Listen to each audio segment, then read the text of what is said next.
నమస్కారం. ప్రేక్షకులందరికీ శుభోదయం.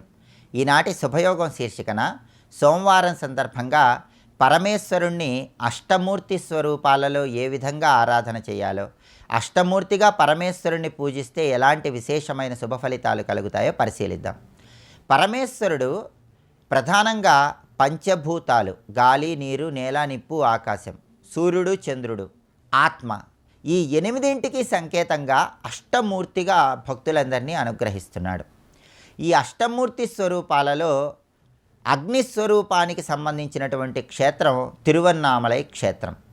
తిరువన్నామలై క్షేత్రంలో పరమేశ్వరుడు అగ్నిలింగంగా భక్తులందరికీ దర్శనమిచ్చి భక్తులను అనుగ్రహిస్తున్నాడు. అగ్నిస్వరూపంగా పరమేశ్వరుడి అనుగ్రహం కలగాలంటే ఓం రుద్రాయ అగ్నిమూర్తయే నమః అనే మంత్రాన్ని మనసులో పఠించుకున్నట్లయితే అగ్నితత్వానికి సంకేతమైన పరమేశ్వరుడి సంపూర్ణమైన అనుగ్రహం కలుగుతుంది.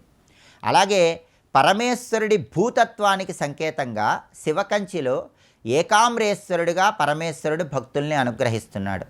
శివకంచిలో పరమేశ్వరుణ్ణి చామంతుల తైలంతో అభిషేకిస్తారు. కాబట్టి పృథ్వీతత్వానికి సంకేతమైన పరమేశ్వరుడి అనుగ్రహం కలగాలంటే ఓం శర్వాయ క్షితిమూర్తయే నమః అనే మంత్రాన్ని పఠిస్తే పృథ్వీ రూపంలో ఉన్నటువంటి పరమేశ్వరుడి అనుగ్రహం కలుగుతుంది. అలాగే వాయుతత్వానికి సంకేతంగా పరమేశ్వరుడు శ్రీకాళహస్తి క్షేత్రంలో భక్తులందరికీ దర్శనమిస్తున్నాడు. కాబట్టి వాయు రూపంలో ఉన్నటువంటి పరమేశ్వరుడి అనుగ్రహం కలగాలంటే ఓం ఉగ్రాయ వాయుమూర్తయే నమః అనే మంత్రాన్ని మనస్సులో పఠించుకోవాలి. అలాగే ఆకాశతత్వానికి సంకేతంగా పరమేశ్వరుడు చిదంబరం క్షేత్రంలో భక్తులందరికీ దర్శనమిస్తున్నాడు. చిదంబరంలో పరమేశ్వరుడిని ఆకాశలింగంగా భక్తులందరూ దర్శనం చేసుకుంటారు. అందుకే పరమేశ్వరుడి సంపూర్ణమైన అనుగ్రహం కలగాలంటే ఓం భీమాయ ఆకాశమూర్తయే నమః అనే మంత్రాన్ని మనస్సులో పఠించుకోవాలి. అదేవిధంగా తిరుచినాపల్లిలో పరమేశ్వరుడు జలలింగంగా భక్తులందరికీ దర్శనమిస్తున్నాడు. అంటే జంబుకేశ్వరంలో జలలింగంగా భక్తులందరికీ దర్శనమిస్తున్నాడు. జలరూపంలో ఉన్న పరమేశ్వరుడి అనుగ్రహం కలగాలంటే ఓం భవాయ జలమూర్తయే నమః అనే మంత్రాన్ని మనస్సులో పఠించుకోవాలి. అలాగే సూర్య విగ్రహం ఉన్నటువంటి ఏ ఆలయమైనా సరే ఈశానుడు అని పిలువబడేటటువంటి శివ ఆలయానికి సంబంధించిన శక్తిగా మనం గ్రహించవచ్చు. సూర్యుడుండే ప్రతి దేవాలయంలోనూ ఈశానుడు అనే పేరుతో పరమేశ్వరుడు ఉంటాడు. కాబట్టి ఓం ఈశానాయ సూర్యమూర్తయే నమః అనే మంత్రాన్ని పఠించుకుంటే సూర్యతత్వానికి సంకేతమైనటువంటి పరమేశ్వరుడి సంపూర్ణమైన అనుగ్రహం కలుగుతుంది. అలాగే గుజరాత్లో ఉన్నటువంటి సోమనాథ క్షేత్రంలో పరమేశ్వరుడు చంద్రతత్వానికి సంకేతంగా ఉండి భక్తులందరినీ అనుగ్రహిస్తున్నాడు. అందుకే ఓం మహాదేవాయ చంద్రమూర్తయే నమః అనే మంత్రాన్ని పఠించినట్లయితే చంద్రతత్వానికి సంకేతమైనటువంటి పరమేశ్వరుడి సంపూర్ణమైన అనుగ్రహం కలుగుతుంది. ఇక చివరగా యజమాన రూపం అంటే ఆత్మతత్వానికి సంకేతంగా నేపాల్లో ఉన్నటువంటి ఖాట్మాండ్లో పరమేశ్వరుడు భక్తులందరికీ దర్శనమిస్తున్నాడు. కాబట్టి ఓం పశుపతయే యజమానమూర్తయే నమః అంటూ పరమేశ్వరుడికి సంబంధించిన మంత్రాన్ని పఠిస్తే యజమాన రూపంలో అంటే క్షేత్రజ్ఞుడిగా ఆత్మస్వరూపంలో ఉన్నటువంటి పరమేశ్వరుడి సంపూర్ణమైన అనుగ్రహానికి ప్రతి ఒక్కరూ సులభంగా పాత్రులు కావచ్చు. పరమేశ్వరుడికి ఉన్నటువంటి 8 రూపాలలో రుద్రుడు, శర్వుడు, ఉగ్రుడు, భీముడు వీటిని సంహారమూర్తులకు సంకేతంగా చెప్తారు. భవుడు, పశుపతి, ఈశానుడు, మహాదేవుడు ఈ రూపాలను కారుణ్యమూర్తత్వానికి సంకేతంగా చెప్తారు. ఇలా అష్టమూర్తి రూపాలకు సంబంధించిన 8 మంత్రాలను ప్రతిరోజు ఇంట్లో దీపారాధన చేశాక పఠించుకోవటం ద్వారా పరమేశ్వరుడు అష్టమూర్తిగా మనల్ని అనుగ్రహించి ఆయురారోగ్య అష్టైశ్వర్యాలను కలిగింపజేస్తాడు. రేపటి శుభయోగం శీర్షికన మంగళవారం సందర్భంగా నాగర్కోయిల్ క్షేత్రానికి ఉన్నటువంటి వైభవం ఏంటో, అలాగే సర్పదోష తీవ్రతను తగ్గింపజేసుకోవటానికి నాగర్కోయిల్ క్షేత్రంలో పాటించాల్సిన ముఖ్యమైన విధి విధానాలు ఏంటో, అదేవిధంగా పరమేశ్వరుడికి నాగాభరణం సమర్పించడంలో ఉన్నటువంటి అంతరార్థం ఏంటో పరిశీలిద్దాం. నమస్కారం.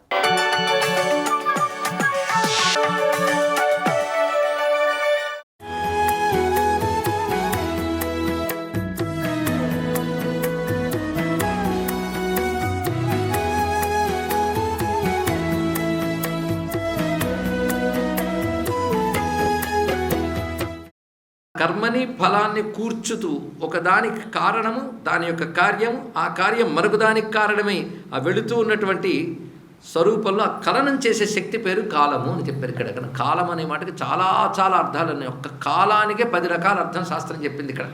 అందుకే కాలం మనకి భగవత్ స్వరూపంగా నమస్కారం చేసుకుంటాం.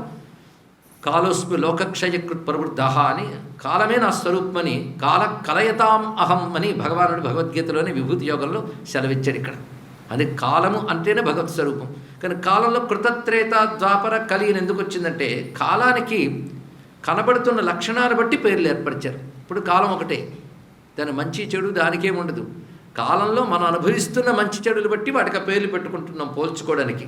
వర్షాలు పడితే వర్షాకాలం, ఎండలు వస్తే వేసవి కాలం, చలి వేస్తే చలికాలం అంటున్నాం ఇక్కడ. అంటే మనకు కనబడుతున్న దాన్ని బట్టి దానికి ఆ పేరు పెట్టుకుంటున్నాం. అది ఆయా పరిణామాలను మనకు అలా చూపిస్తున్నది ఇక్కడ. ఈ కాలాన్ని మనం భౌతికంగా లెక్కించుకునేటప్పుడు జ్యోతిర్గణాల ఆధారంగా లెక్కించుకుంటుంటాం.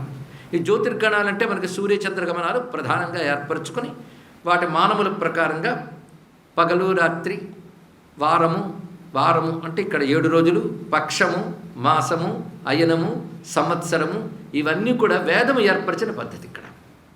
దాని ప్రకారంగా సంవత్సర కాలగణన ఏర్పడింది. 12 మాసములు సంవత్సరములు. ఈ సంవత్సరాలను అనుసరించి లెక్క కట్టి క్రమంగా మనకి యుగాలు, తర్వాత మన్వంతరాలు, కల్పములు ఇలాగొస్తుంది లెక్క మొత్తం కూడా. ఇప్పుడు ఎన్ని మన్వంతరాలు జరిగాయి, ఎన్ని కల్పాలు జరిగాయి కూడా లెక్క ఉన్నదండి. మనమున్న కల్పం శ్వేతవరాహ కల్పం. ఇలాంటి కల్పాలు ఇదివరకు ఎన్ని జరిగాయో తెలియదు.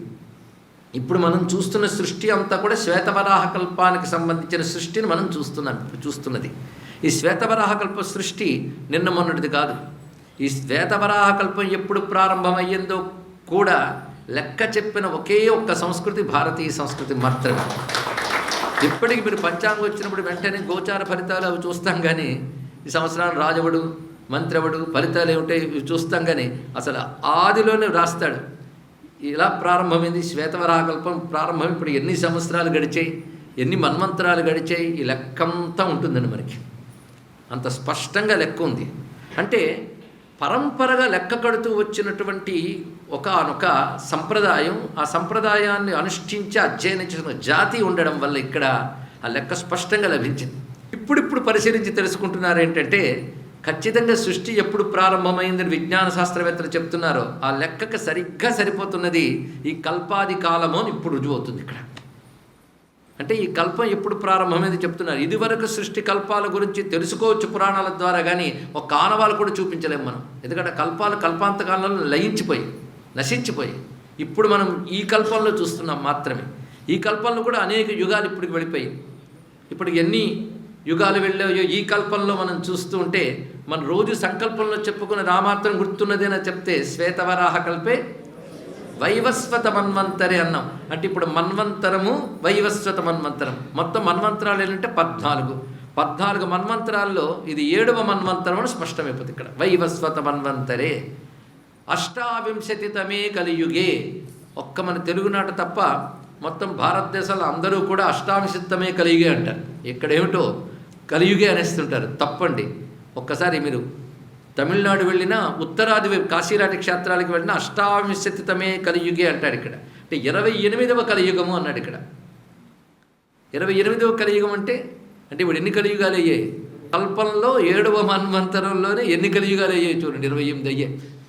ఇంకా ఎన్నున్నాయో అవన్నీ లెక్క మనం ఇప్పుడు తెలుసుకోబోతున్నాం ఇక్కడ.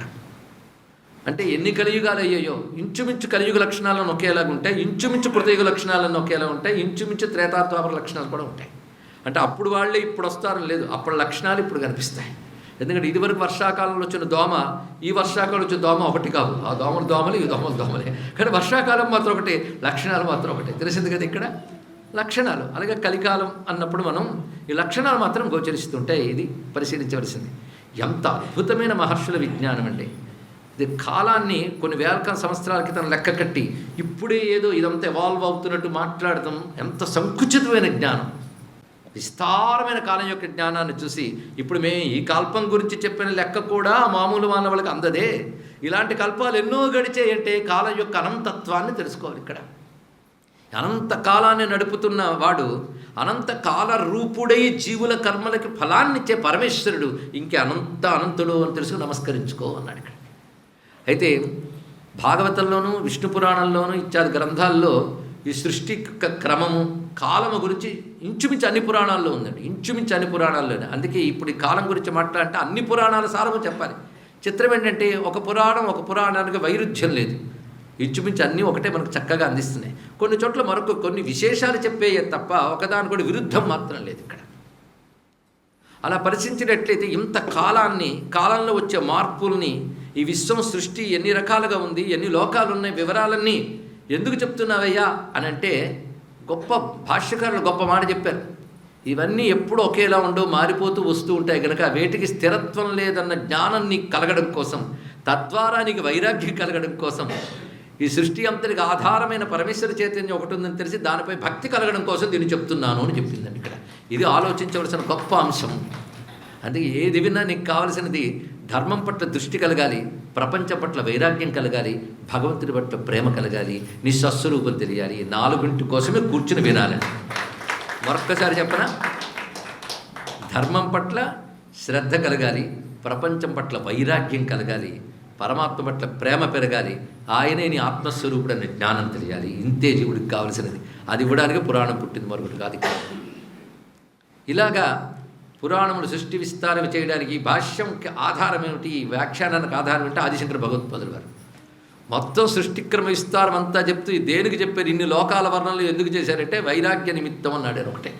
ఎందుకంటే ఇగాముత్రార్థ భోగ విరాగం కలగాలంటే ఈ లోకంలో వచ్చే బయటికి శాశ్వతత్వం లేదు, సుఖానికి శాశ్వతత్వం లేదు, దుఃఖానికి శాశ్వతత్వం లేదు.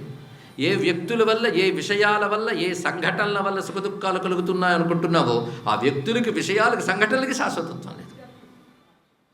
కానీ నువ్వు శాశ్వతుడివి, ఇవి అనుభవిస్తూ తిరుగుతూ ఉన్నావు స్థిరం లేకుండా. కనుక నీ స్వస్వరూపం తెలుసుకొని చెప్తున్నాయి. ఇది పరమార్థం. అంటే పరమార్థ దృష్టితో వీటి మనం వింటూ ఉండాలి. నారాయణాయ కృష్ణాయ గోవిందాయ నమో నమః.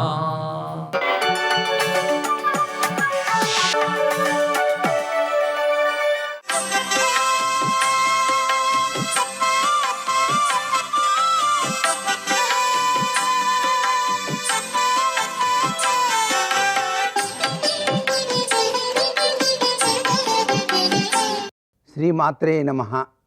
ఓం నమః శివాయ. ఓం నమో నారాయణాయ. ఈ జగత్తంతా కూడాను సర్వేశ్వర శక్తిమయం. అంటే శివుడు, జగన్మాత, ఈ ఇరువురు కూడాను సృష్టినంతా కూడాను చక్కగా పాలన చేస్తూ ఉన్నారు. మన కంటికి కనిపించేటువంటి వస్తువులు అన్నీ కూడా ఎక్కడి నుంచి వచ్చాయి మనకు తెలియదు. వీటన్నిటి వెనకాల అద్వితీయమైన శక్తితత్వం ఏదో ఉంది. ఆ శక్తినే మనం ఇచ్ఛాశక్తి, క్రియాశక్తి, జ్ఞానశక్తి అని చెప్పేసి అంటాం.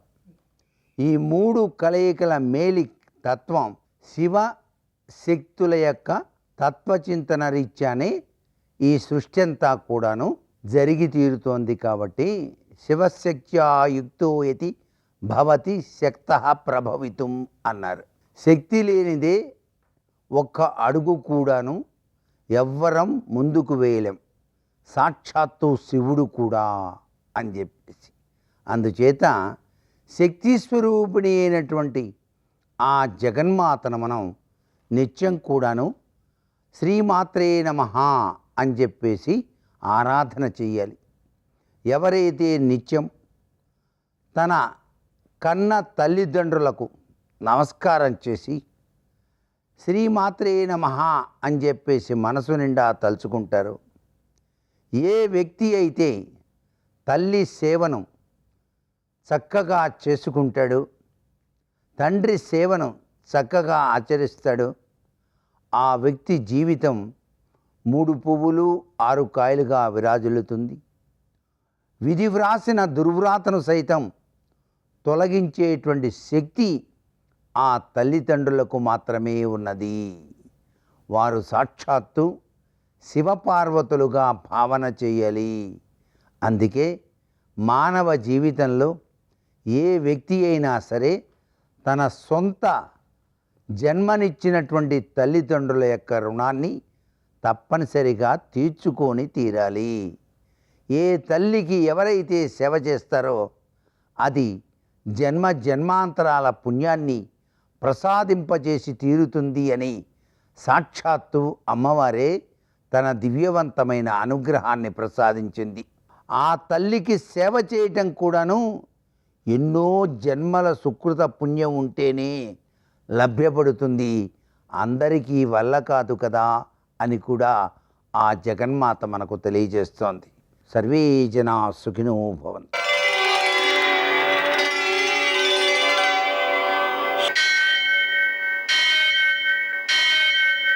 सहस्रशीर्षं देवं विश्वाक्षं विश्वशम्भुवं विश्वं नारायणं देवमक्षरं परमं पदं विश्वतः परमां नित्यं विश्वं नारायणगुं हरिं विश्वमेवेदं पुरुषस्तद्विश्वमुपजीवति पतिं विश्वस्यात्मेश्वरगुं शाश्वतगुं शिवमच्युतं नारायणं महाज्ञेयं विश्वात्मानं परायणम्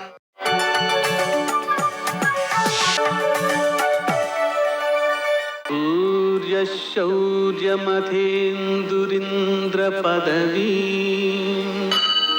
सन्मङ्गलं मङ्गलम् మృత్యుంజయాయ రుద్రాయ నీలకంఠాయ సంభవే అమృతేశాయ శర్వాయ మహాదేవాయ తే నమః. నేటి కాలమాన విశేషాలను గమనిద్దాం. స్వస్తి శ్రీ చాంద్రమాన క్రోధనామ సంవత్సరం దక్షిణాయనం శరదృతువు ఆశ్వేజమాసం శుక్లపక్షం సోమవారం. సూర్యోదయం 6 గంటల 12 నిమిషాలకు, సూర్యాస్తమయం 5 గంటల 52 నిమిషాలకు. తిథి ఏకాదశి ఉదయం 6 గంటల 40 నిమిషాల వరకు, తరువాత ద్వాదశి తెల్లవారుజామున 3 గంటల 40 నిమిషాల వరకు. నక్షత్రం శతభిషం రాత్రి 12 గంటల 39 నిమిషాల వరకు. వర్జం ఉదయం 9 గంటల 22 నిమిషాల నుంచి 10 గంటల 49 నిమిషాల వరకు. దుర్ముహూర్తం మధ్యాహ్నం 12 గంటల 25 నిమిషాల నుంచి 1 గంట 12 నిమిషాల వరకు. మరణ మధ్యాహ్నం 2 గంటల 45 నిమిషాల నుంచి 3 గంటల 32 నిమిషాల వరకు. అమృతకాలం సాయంకాలం 6 గంటల 6 నిమిషాల నుంచి 7 గంటల 33 నిమిషాల వరకు. రాహుకాలం సోమవారం కాబట్టి ఉదయం 7:30 నుంచి 9 గంటల వరకు. అష్టకవర్గ రీత్యా శుభప్రదమైన సమయం ఉదయం 9 గంటలకి. నేటి విశేషం అవమాదినం అంటే 3 తిథుల యొక్క సంపర్కం ఒకే వారానికి ఏర్పడ్డాం. ఈరోజు ఉదయం 6 గంటల 40 నిమిషాల దాకా ఏకాదశి ఉంది, తర్వాత ద్వాదశి తెల్లవారుజామున 3 గంటల 40 నిమిషాల వరకు ఉంది, తరువాత త్రయోదశి వచ్చేసింది. అంటే ఈ సోమవారానికి త్రయోదశి, ద్వాదశి, ఏకాదశి ఈ 3 యొక్క సంపర్కము ఉందన్నమాట. అందుకని ఇది అవమాదినం. ఈరోజు చేసేటువంటి కార్యక్రమాలు కోటిగుణితమైన ఫలితాన్ని ఇస్తాయి కాబట్టి మనం నదీ స్నానం చేయడం, అలాగే దానం చేయడం, అలాగే పితృదేవతారాధన చేయడం చాలా ఉత్తమమైన ఫలితాలను అందజేస్తాయి. తర్వాత ఈరోజు మాధ్వులకు వైష్ణవులకు విజయ ఏకాదశి ఉపవాస దినం. ఈ సందర్భంగా వారు ఉపవాసం ఉండడం తద్వారా భగవంతుని యొక్క అనుగ్రహాన్ని సాధించడం జరుగుతుంది. ఈ విజయ ఏకాదశి అనేటువంటిది అశ్వమేధ ఫలాన్ని ఇస్తుంది, సర్వపాపాలని పోగొడుతుంది. ఈరోజు ప్రదోషం కూడా ఉంది కాబట్టి సాయంకాలం సూర్యాస్తమయం తర్వాత 1:12 నిమిషాల సమయంలో శంకరునికి శ్వేతాక్షతలతో పూజ చేయడం, మారేడు దళాలతో పూజ చేయడం మహాఫలితాన్ని ఇస్తాయి. నేటి ఆణిముత్యాలు.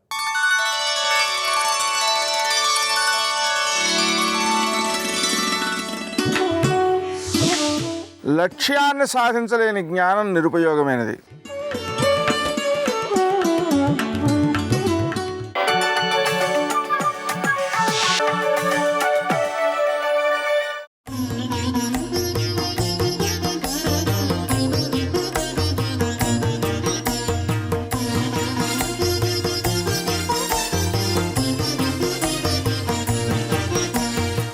నివృత్యై చండాంశస్త్రిపురహర నిర్మాల్య విముఖై. వాళ్ళు తల తిప్పేశారట. ఎందుకు తల తిప్పేశారంటే అది చండాంశ, చండుడికి చెందాలన్నారట. ఎవరు చండుడు? ద్రవిడ దేశంలో చూడాలి, శివాలయంలో పల్లకి బయటికి వెడితే పార్వతీ పరమేశ్వరులు పెడతారు, వెనక వినాయక సుబ్రహ్మణ్యులు పెడతారు. 5వ వాడిగా కుటుంబ సభ్యుడిగా వెళ్ళేటటువంటి వాడు చండీశ్వరుడు పెడతాడు. పరమశివ కుటుంబమునందు స్థానమిచ్చాడు శివుడు. ఎవరికి? మర్త్యునకు. మర్త్యుడంటే మనలా శరీరంతో పుట్టి శరీరం విడిచిపెట్టేటటువంటి ఒక సాధారణమైన మనుష్యుడికి తన కుటుంబమునందు స్థానం ఇచ్చాడు. ఎందుకు ఇచ్చాడో తెలుసా? పెరియ పురాణంలో 63 మంది నాయనారుల చరిత్ర చెప్తూ చెప్తారు.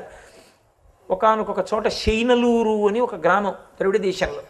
ఆ శైనలూరు అన్న గ్రామంలో యచ్చదత్తనుడు అని ఒక బ్రాహ్మణుడు, ఆయన వేదం చదువుకునేవాడు, వేదం పాఠం చెప్పేవాడు అందరికీ. ఆయన భార్య పేరు పవిత్ర.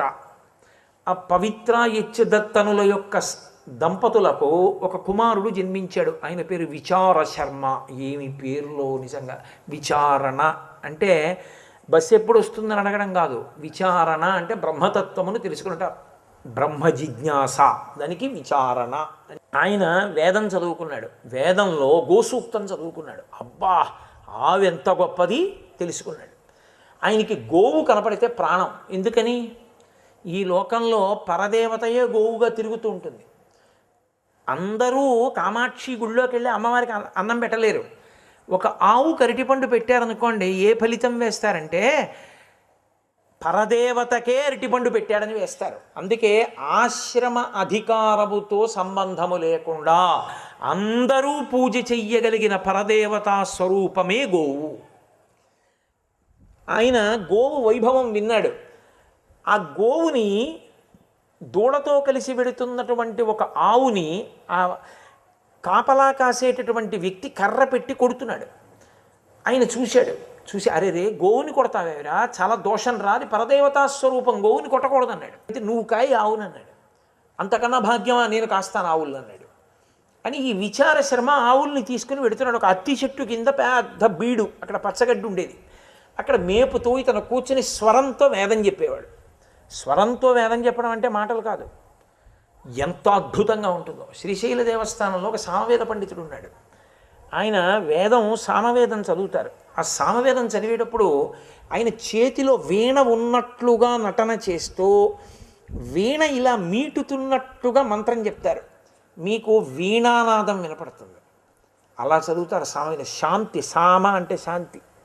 వేదానికి ఆ శక్తి ఉంది. కాబట్టి స్వరంతో అతను వేదం చదువుతుంటే గోవులన్నీ పొంగిపోయి వాటి యందు క్షీరస్రావ శక్తి పెరిగింది. అవి ఎక్కువ పాలు ఇవ్వడం మొదలుపెట్టాయి. ఇతను రోజు రోజుకి నేను ఉత్తినే కూర్చోవడం ఎందుకని ఒక అత్తి చెట్టు కింద నదీ తీరంలో కూర్చుని ఇసుకతో ఒక పెద్ద దేవాలయం కట్టేవాడు. ప్రాకారాలు, అంతరాలయాలు, ఉపాలయం, సభామంటపం, ముఖమంటపం, అర్ధమంటపం, అంతరాలయం, అంతరాలయంలో ఉండేటటువంటి శివలింగం అని భావన చేసి కుండలు పెట్టుకునేవాడు. ఇతను వేదం చదువుతుంటే ఒక్కొక్క ఆవు వచ్చి తన పొదుగులోంచి ఒక సిరంలో పాలు ఆ పాత్రలో విడిచిపెట్టి వెళ్ళిపోయేది. ఈ పాలకుండలలో పాలు పైకెత్తి శ్రీరుద్రంతో ఆ శివలింగానికి, సైకితలింగానికి అభిషేకం చేసేవాడు. అదే వీడేమిట్రా పాలన్నీ ఇసుకలో పోసేస్తున్నాడని వెళ్ళి ఊళ్ళో బ్రాహ్మణులకి చెప్పాడు. బ్రాహ్మణులు అన్నారు, నీ కొడుకు పాలన్నీ పట్టుకెళ్ళి పాడు చేస్తున్నట్టు అక్కడ అన్న. తండ్రి యచ్చదత్తనుడు అన్నాడు, నేనే పరిశీలిస్తానని వచ్చి అత్తి చెట్టు ఎక్కి కూర్చున్నాడు. కొడుకు నదీ తీరానికి వెళ్ళాడు, దేవాలయం కట్టాడు, శివలింగం కట్టాడు, పాత్రలు పెట్టాడు, ఆవులు వస్తున్నాయి, పాలు పోస్తున్నాయి, ఎత్తి పోస్తున్నాడు శివలింగం మీద. తండ్రి చూశాడు, దూరం నుంచి చెట్టు మించి చూస్తే ఇసుకలో పోసినట్టు కనపడింది.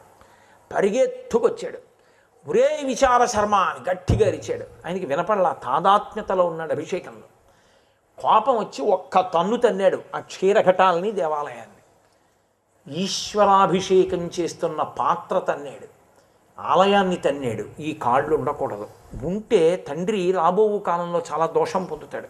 కాబట్టి శిక్ష ఇక్కడే పడిపోవాలని ఆ పిల్లవాడు గొడ్డలు ఒకటి పట్టుకొస్తుండేవాడు. ఏదైనా ముళ్ళకంపలు అవి అడ్డొస్తే ఆవుల్ని గీరితే అవి వాటిని నరకడానికి ఆ గొడ్డలు తీసి తండ్రి 2 కాళ్ళు నరికేశాడు. తండ్రి కింద పడిపోయి రక్తస్రావం అయి చనిపోయాడు. ఆ శివలింగంలోంచి, సైకతలింగంలోంచి నందీశ్వరుడి మీద కూర్చున్న పార్వతీ పరమేశ్వరుడు ఆవిర్భవించారు.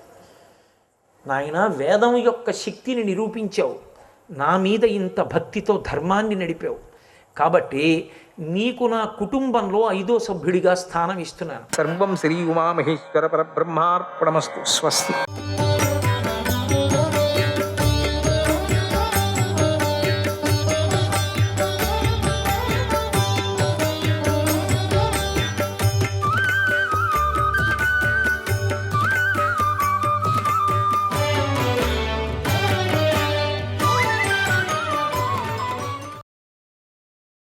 మాధురీపుత్ర, ఖడ్గం అన్ని ఆయుధాల్లోకి శ్రేష్టమైనది. మొట్టమొదటి దీనిని రుద్రుడు ఉపయోగించాడు. పురాణాలు దీని శ్రేష్టతను చెప్పాయి. ఈ అష్టనామాలన్నీ పురాణాలు నిశ్చయించినవే. శత్రునాశకుడైనటువంటి పృథువు మొట్టమొదట ధనస్సును సృష్టించాడు. ఆయనయే ఈ పృథివి నుండి నానా విధాలైనటువంటి సస్యాలను, బీజాలను పిదికాడు. వేణుని కుమారుడైనటువంటి పృథువు మొదటి నుండి ధర్మపూర్వకంగా ఈ భూమిని రక్షించాడు. నకుల, ఇది మహర్షుల ఉద్దేశం. దీన్ని ప్రమాణంగా గ్రహించి విశ్వసించు. యుద్ధ విశారదులైన వారు ఎల్లప్పుడూ ఖడ్గాన్ని పూజించాలి. భరతవంశశ్రేష్ఠ ఈ ఖడ్గోత్పత్తి వృత్తాంతాన్ని విస్తారంగా ఉన్నట్లు చెప్పాను. దీనివల్ల ఆయుధాలలో మొట్టమొదట ఖడ్గమే ఉత్పన్నమైనదనే విషయం స్పష్టమైంది. ఖడ్గ ప్రాప్తికి సంబంధించిన ఈ ఉత్తమ విషయాన్ని విన్న పురుషుడు ఈ లోకంలో కీర్తి పొందుతాడు.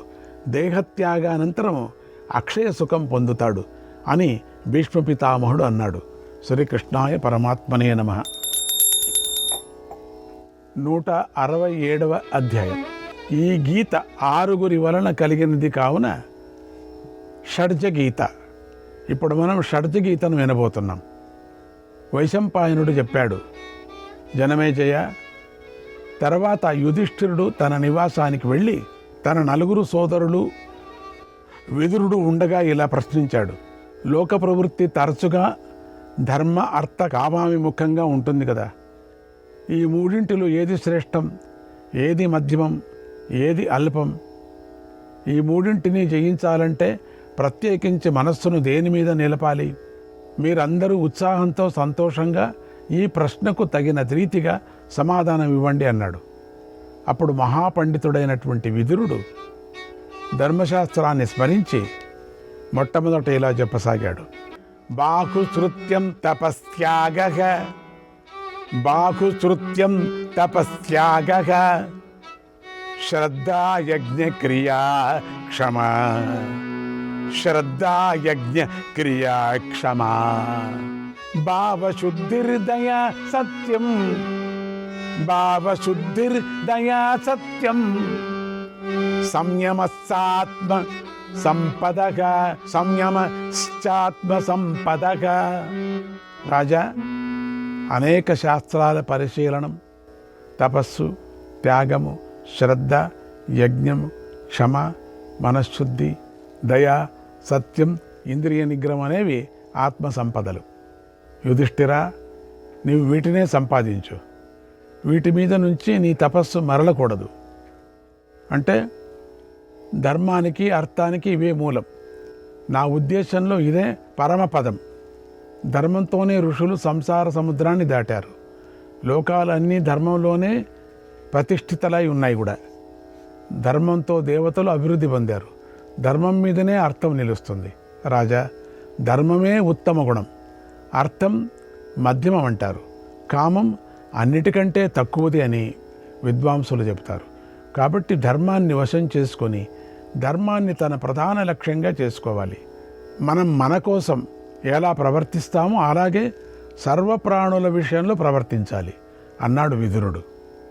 వైశంపాయనుడు అన్నాడు, జనమేజయ, విదురుని మాటలు పూర్తి కాగానే ధర్మార్థతత్వం బాగా తెలిసిన అర్జునుడు ధర్మరాజు ప్రోత్సాహంతో ఇలా అన్నాడు. రాజా, ఇది కర్మభూమి. ఇక్కడ బ్రతుకు తెరువుకు సాధనాలైనటువంటి కర్మల ప్రశంస ఉంటుంది.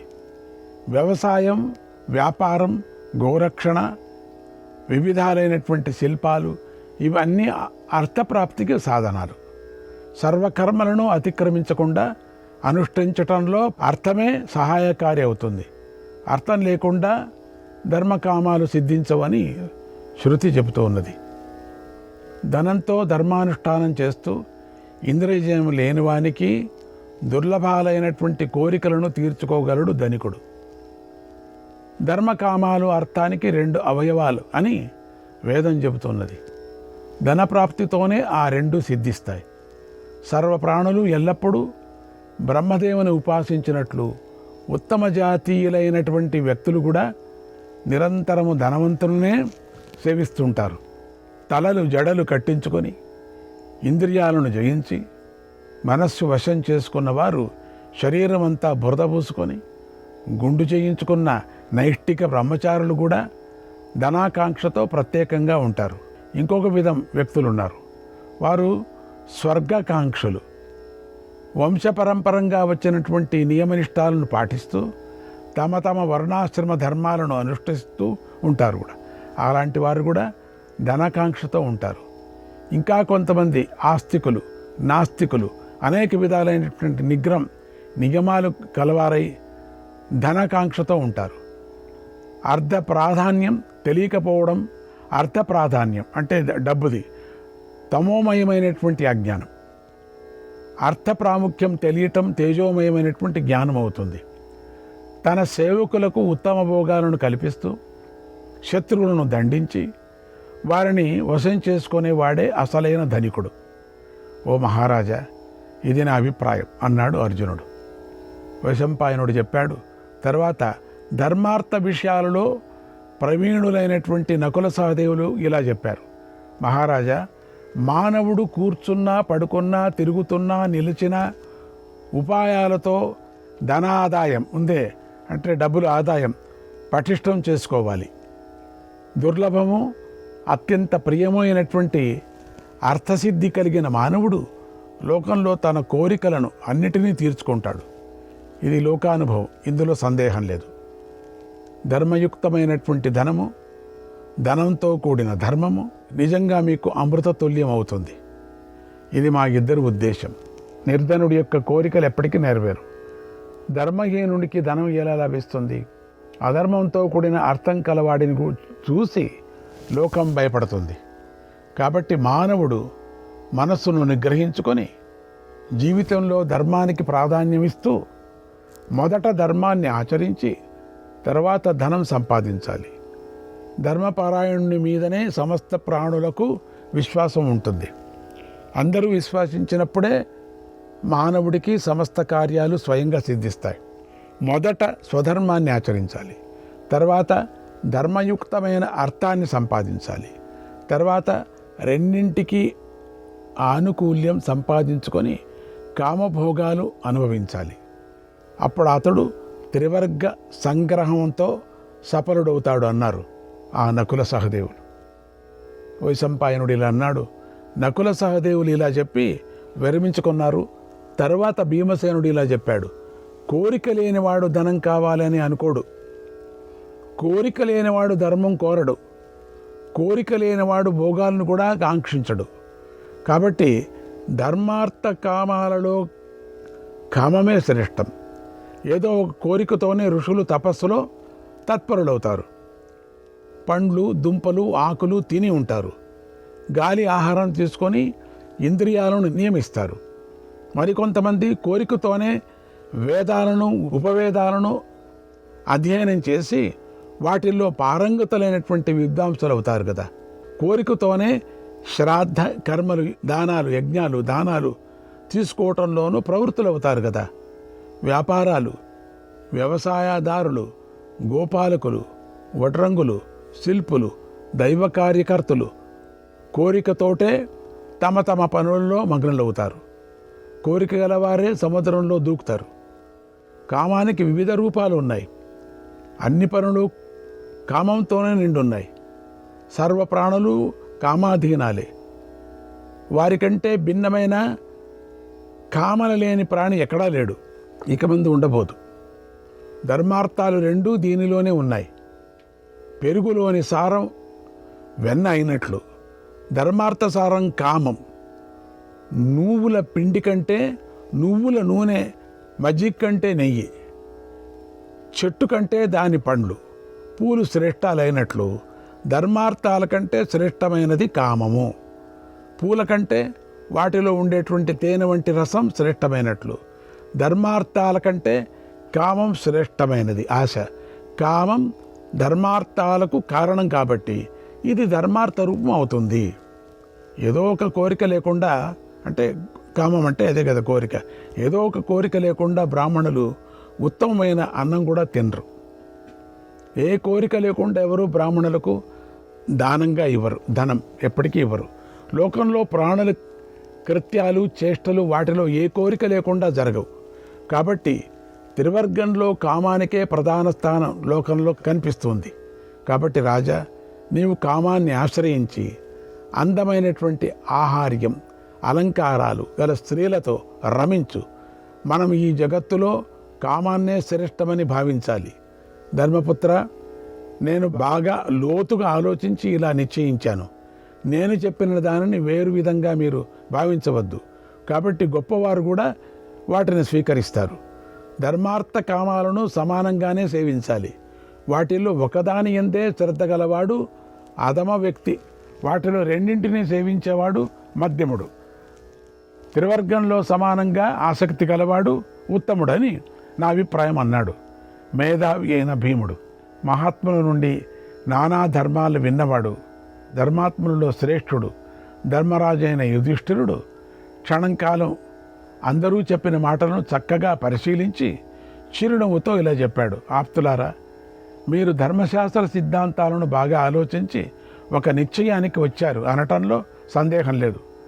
మీకు శాస్త్ర ప్రమాణం వచనాలు కూడా తెలుసు.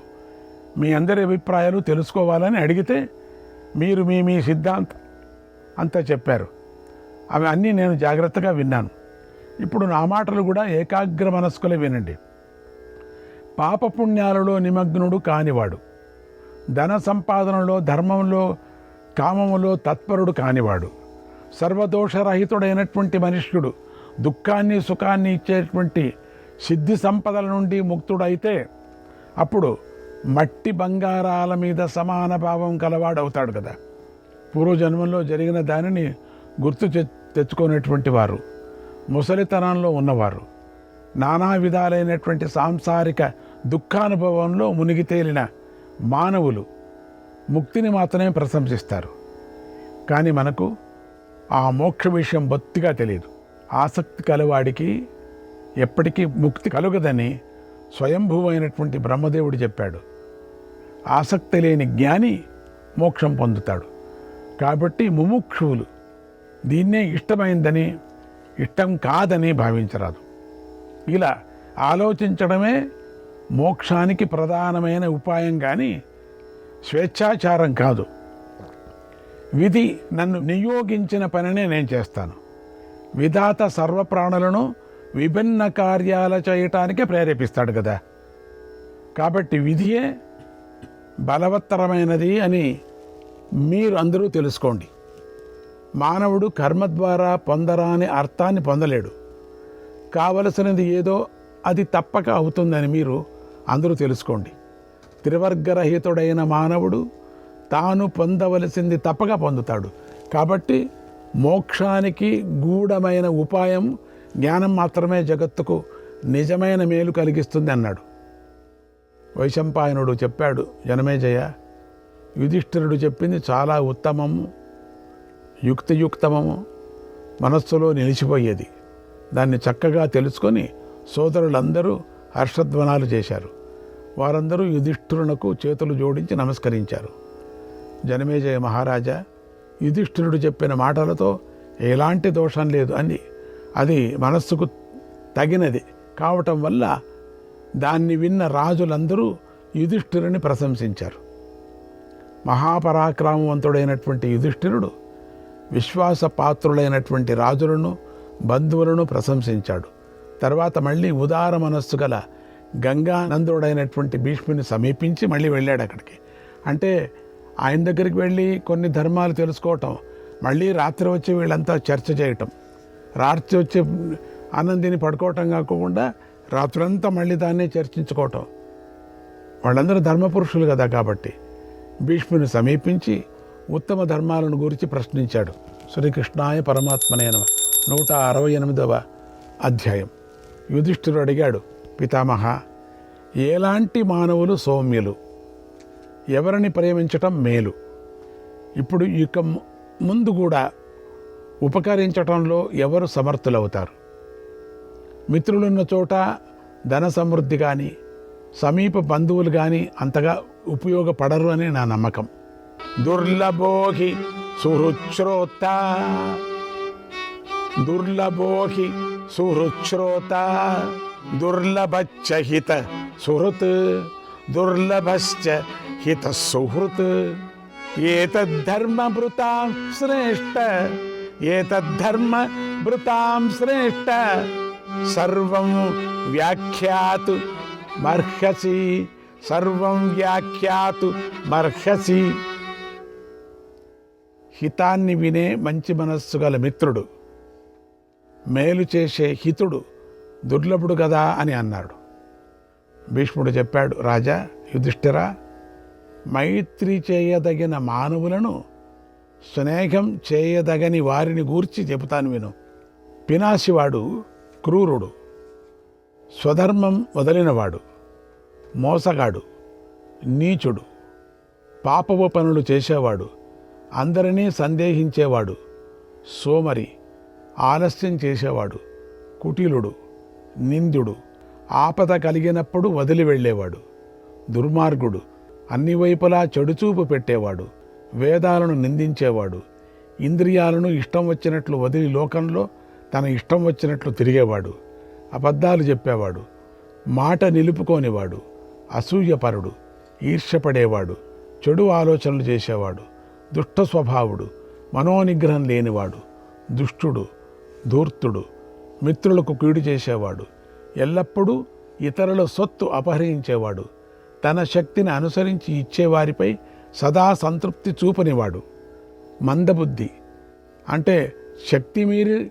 సహాయం చేస్తున్న వాళ్ళ మీద కూడా వాళ్ళని గురించి తృప్తిగా లేనివాడు, మందబుద్ధి, మిత్రుల ధైర్యాన్ని కూడా కృంగరతీసేవాడు, జాగ్రత్త లేనివాడు, సమయం కానప్పుడు కోపించేవాడు, హఠాత్తుగా శత్రువై మంచి మిత్రులను కూడా త్వరగా వదిలేసేవాడు, తెలియక చిన్న తప్పు జరిగినా మిత్రునికి అపకారం చేసేవాడు, పాపాత్ముడు, తన పని కావటానికి మాత్రమే మిత్రులతో కలిసేవాడు, సహజంగా మిత్రులను ద్వేషించేవాడు, పైకి మైత్రితో మాటలు చెప్పి లోపల శత్రుత్వం పెంచుకునేవాడు, కుటిల దృష్టితో చూసేవాడు, విపరీత దర్శనుడు, మంచికి వెనకడుగు వేయని మిత్రుని కూడా వదిలివేసేవాడు, త్రాగుబోతు, మిత్రద్రోహి, ప్రాణిహింస తత్పరుడు, కృతజ్ఞుడు.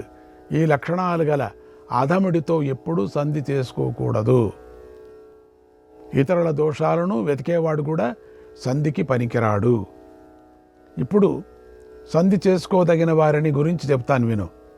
ఉత్తమ వంశంలో పుట్టినవారు, మాటకారులు, జ్ఞాన విజ్ఞాన సంపన్నులు, అందమైన వారు, గుణవంతులు, లోపరహితులు, పనిచేయటంలో శ్రమను లెక్కబెట్టని వారు, మంచి మిత్రులు గలవారు, కృతజ్ఞులు, అన్నీ తెలిసినవారు, మధుర స్వభావులు, ఆడిన మాట తప్పనివారు, జితేంద్రియులు, ఎప్పుడూ శ్రమించేవారు, దోషాలు లేనివారు, లోకఖ్యాతులైన వారిని రాజు తన మిత్రులుగా చేసుకోవాలి. తమ శక్తిని అనుసరించి సరిగా తమ కర్తవ్యాన్ని నిర్వహిస్తూ సంతృప్తిగా ఉండేవారు, అర్థతత్వం బాగా తెలిసినవారు, తమ కష్టాల్లో చిక్కుకొని కూడా హితం కోరే వారి పనులు సిద్ధింపజేసేవారు, మిత్రుల మీద విరక్తి కలగని వారు, కోపం వచ్చినా మిత్రునికి కీడు చేయని వారు, లోభమోహ పరవశులై మిత్రుల భార్యల మీద ఆసక్తి చూపనివారు, మిత్రులకు నమ్మదగిన వారు, ధర్మానురక్తులు, మట్టి ముద్ద బంగారాలను సమంగా చూసేవారు, మిత్రుల విషయంలో ఎల్లప్పుడూ ప్రారబ్ధానుసారం లభించిన ధనంతో సంతోషించేవారు, కుటుంబానికి సంపాదించుకుంటూనే ఎల్లప్పుడూ తమ మిత్రుల యజమాని పనులను చక్కబెట్టేవారైనటువంటి ఉత్తములతో సంధి చేసుకునే రాజుగారి రాజ్యం వెన్నెలలాగా విరిసి ఉంటుంది. శ్రీకృష్ణాయ పరమాత్మనే నమః.